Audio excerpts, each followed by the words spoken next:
Here's the black and the red.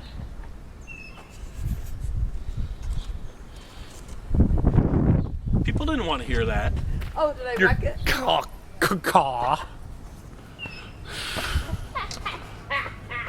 Hi, it's Mr. Fiedler. I'm having lighting problems.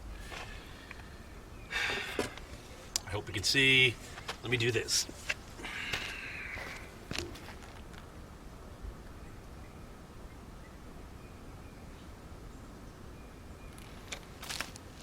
Okay, so for ideal gases to behave in an ideal way, we need to see higher temperatures, right? Higher temperatures mean then the particles can spread out and they have high energy. When they collide, they don't really get slowed down, okay?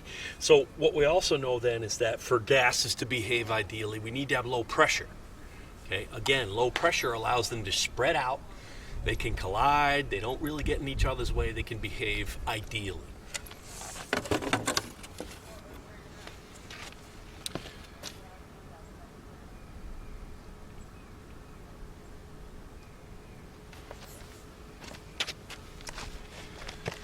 Real gases are the opposite though, right? So a gas will behave more real, right? If it's at lower temperature. If it's at lower temperature, the gas is moving slower.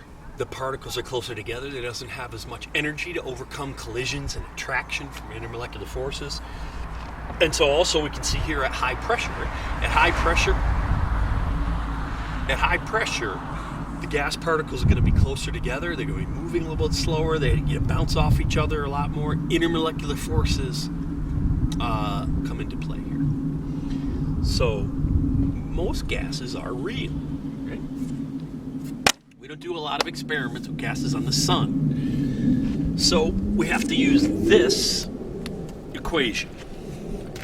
It's called the van der Waals equation of state.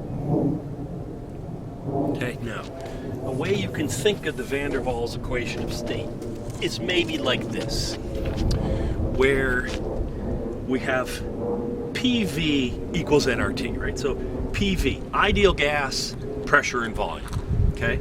We change these to when we have a real gas. We change these two when we have a real gas. And so here's pressure and volume of a real gas. And notice it has some adjustments because it's a real gas. So this is what we're going to use for the ideal gas law when we're saying, hey, it's a real gas, and we need to take into account a couple things. So notice there's a volume, there's a factor that we're going to work on with volume, and there's a factor we're going to work on with pressure. Okay, so if we look at this, we're saying, okay, a real gas, the volume of the particles, the space that they actually take up, does make a difference. So if we want to consider the size of the particles, we put in this factor here, right? So for it to behave ideally, we say, well, hold on a second. There's no volume effect of the particles for a gas that behaves ideally.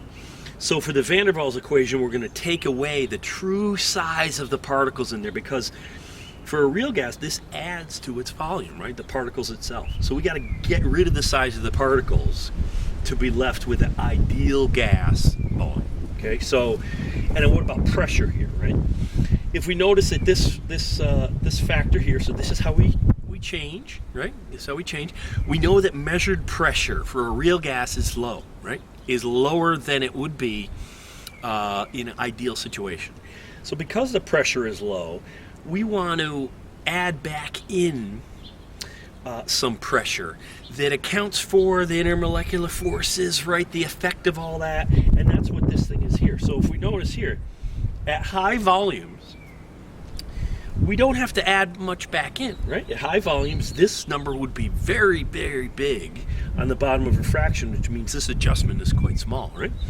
So at high volume, the pressure is very similar to what we'd see with ideal gas pressure, right? Because the particles are far away, they're not getting pushed together, the intermolecular forces don't make so much of an effect. So for my honor students then, this is the van der Waals equation, and we're going to we're going to take the ideal gas law to the next step and adjust volume and adjust pressure for real gases.